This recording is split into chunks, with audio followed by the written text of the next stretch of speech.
They don't want what we know out there. You'll never get this on CNBC.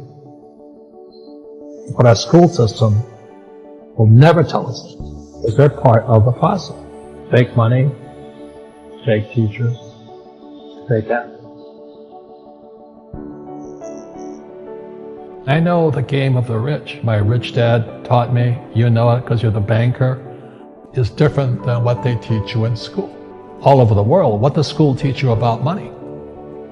And the answer is nothing. And that's not a mistake. That's not an accident.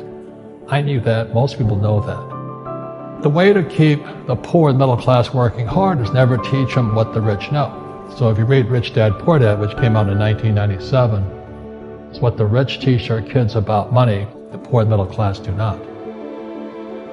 Poverty hurts. I mean, I don't like it. And I don't like that our academic system's so corrupt. You know, we know the banking system's corrupt. We know politics is corrupt.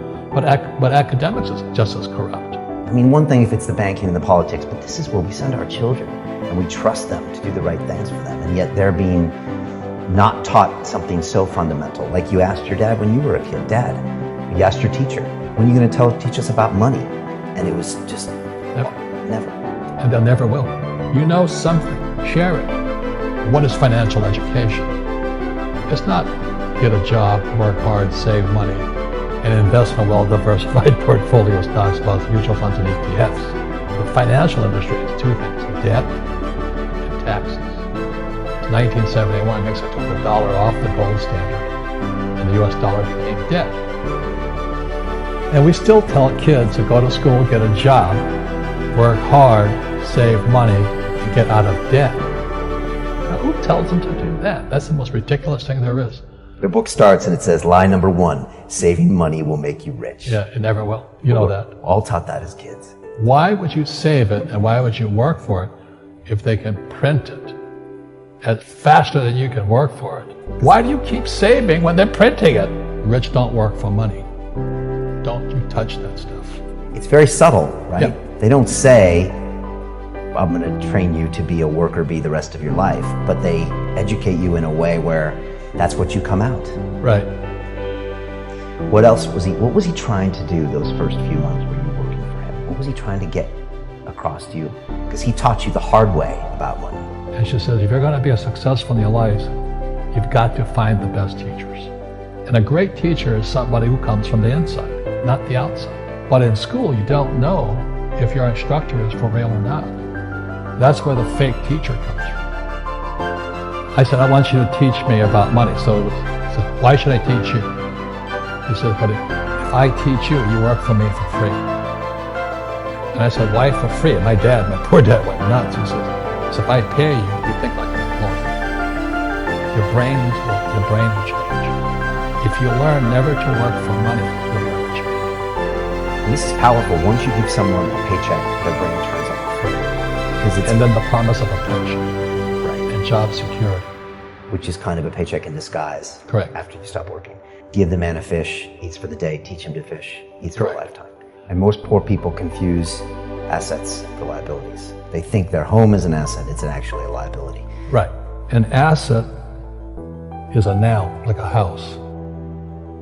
Cash flow is a verb. So to understand if it's an asset or liability, it takes a noun plus verb. So if the cash is flowing out of your pocket, it's a liability. If the cash is flowing into your pocket, asset verb, it's an asset. So I own 7,000 rental properties. Those are assets. Every month, the cash flows in. Whereas many people have the big house on the hill and the cash is flowing out. And they're going broke. Right, it's like a frame of mind. The other thing the poor don't understand is the number 1 expense for most people is taxes. And yet we don't even see it. Isn't that weird? You walk around and you look at the paycheck and say, that doesn't seem right. And you don't realize that the government's got a huge hand in your pocket and you are doing nothing to minimize that. Again, this is what is very different about the rich and the poor. The rich don't work for money. It's number 1 expense is tax. See, there's 3 kinds of income. Earned, portfolio, passive. So earned income is if I get a job, that's earned income. If I'm a doctor or a programmer that's earned it, because I'm working for it. If I buy, let's say, Apple for $10 and I sell it for 20, that's portfolio income, capital gains. But passive income, which is cash flow, is never taxed. And so these guys are screaming right now in America, tax the rich. I said, good luck. Because most of the guys complaining, they don't know there's three kinds of income. And the rich don't have jobs anyway. They have assets. And so the average schmo out there, poor guy, sent the kid to school, they don't learn this. You see, very few people will buy what I do, make $1 million and pay zero tax. And my rich dad taught me that playing Monopoly. That's how it started, 4 greenhouses, 1 red hotel. Or the McDonald's formula. I write about it here. McDonald's, Ray Kroc. Yeah. McDonald's is in the real estate business. So they sell hamburgers, but they buy real estate, so they pay no taxes. This guy Bezos, he's $16 billion. How much tax did they pay on that $16 billion? Zero. And that's all legal. Anyone can do it. Everybody could do it. But most people lack the education. So once you learn how to use debt as money, you can never say, I can't afford it. See, because the banks will give you, so the banks, after the crash of 2008, the banks gave me $300 million tax-free. When I asked the average guy, I said, why don't you use debt? They can't even get a loan. Because their scores, their FICO scores, I don't even have them here, are so bad.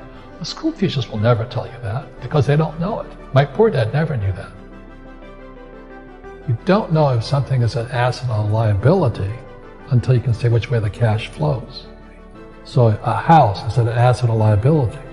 Well, if it's taking money from your pocket, it's liability. If it's putting money in your pocket, it's an asset. The US government wants me to provide housing, wants me to provide jobs, wants me to borrow money, because that's how money is created through debt. I get huge tax breaks. Everybody can do the same thing if they had the financial education to do it. If people understood the tax code, we'd be more prosperous. But can poverty be passed through genetically? Yes. Because it's some type of way of thinking. It's an attitude. An attitude. It's very simple. When people ask you, how do I stop it? I just say, never say, I can't afford it. Ask yourself, how can I? The reason I have so much money is because I don't say I can't do it. I just go, how can I do it? And I just go and do it.